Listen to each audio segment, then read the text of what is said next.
Yo, what's up? Good morning. Chris TV. Welcome back to my channel, guys. Guys, meron akong ginawa ngayong araw. Bumili kasi ako ng plywood. Naglagay tayo dito ng plywood, guys. Para sakaling may mga pwede tayo mag-breeder dyan sa mineral water lang. 10 liters, 8 liters. Pwede na dyan, guys. Tulad yung ginawa ko dun sa kabila. Kasi pag wala kasi ito, magastos kasi yung flat bar. Doon kabila kasi nilagyan ko ng flat bar, guys. Meron pa ko nilagay dito. Isang piraso lang naman ang aking binili. Tapos nilagyan ko dito. Ito, guys, nilagay natin. Ito. Kasi lumulusot sila, guys. Tulad ng maliliit na yon. Ito sa taas kasi ito yung natin. Yung settings natin dyan, guys, maliliit. Ngayon, kung dumami yung bita natin, pwede pa dito sa lalabas. Tapos, ito yung mga 8 liters, 10 liters, pwede ko na doon lagay sa outdoor, doon sa labas natin, guys. Sa tinuturo ko sa inyo. Ito yung mga 10 liters, 8 liters, pwede natin labas kung sakali dumami yan. Since meron pa ako doon mga super red, may natira pa sa samurai. Tapos, ang super red ko, guys, hindi ko pa nabawasan doon. Malapit ko na i-jaring yun after 2 weeks siguro or 1 week. I-jaring na natin. Ito kasi, guys, mga breeder pa itong iba. Mga yellow king cobra, albino. Namatay, guys, yung previous ko na male. Namatay. So, isang female sa isang male ang previous ko na namatay. Kaya, na crossbreeds ko sila, guys. Nilagyan ko sila dyan ng, hindi pa naman masyadong adult, pero nilagyan ko sila ng tagtatatlong female na RDSS, guys. Ito sa Yellow King Cobra, ang na-order ko talaga. Kompleto pa sila, walang namatay. Dito sa previous, namatay yung isang male sa isang female. So, tinry ko na lang sila na i-crossbreeds. Kasi ito na lang natira dyan, guys. 3 na lang piraso. 2 male pa dito sa kabila. So, nilagyan ko sila ng, ng female na Red Dragon snake skin. Since marami tayong Red Dragon snake skin, guys, pinakita ko nga sa nakaraang video. Kasi yung ating Red Dragon dito, guys, isa lang ang male.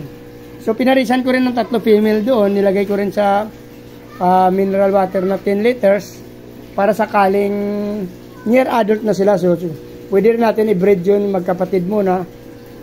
Pag nakakuha pa tayo ng Red Dragon na pure, pwede na natin tayo mag-crossbreed sa yellow lace, saka sa ating feeder or rider sa aking Yellow King Cobra. Crossbreed na lang ako, guys. Yun na lang ang aking gagawin since pang pitch up na naman tong aking pinaparami. Pero mayroon tayo solid na strains. Sino gusto magbili ng solid na strains, gumagawa rin ako sa feeder. Dalawa naman ang strains ko sa feeder.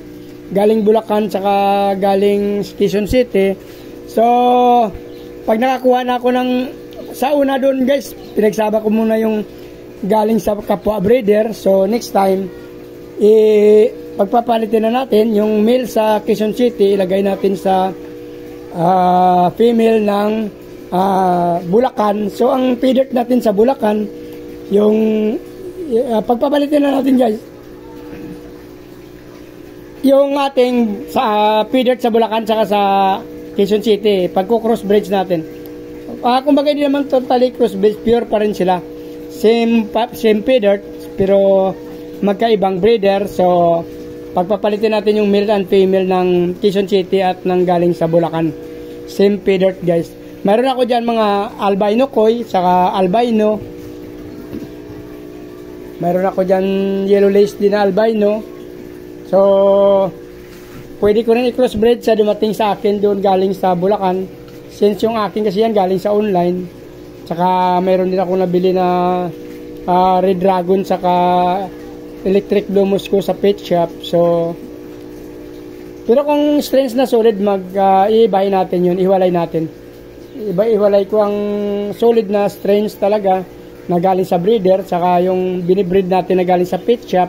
At ang kino-crossbreeds natin na hindi naman yung alam nyo naman yung mga pang pet shop tsaka yung mga pang breeder type, ihiwalay natin yan guys. Meron din tayong mga beta dito. Meron akong Samurai Black Mamba, Super Red Half Moon, meron akong albino, meron din akong multicolor, saka meron tayong Galaxy guys. So meron din ako ditong Samurai Blue ata to guys, yung previous ko doon sa nabili ko sa San Mateo. So maraming salamat guys. Please like, follow, and subscribe. Sa inyong mga comment, please comment down below sa mga suggestion nyo guys. Saka maraming salamat sa aking mga followers, sa mga subscriber guys na nagtatyagang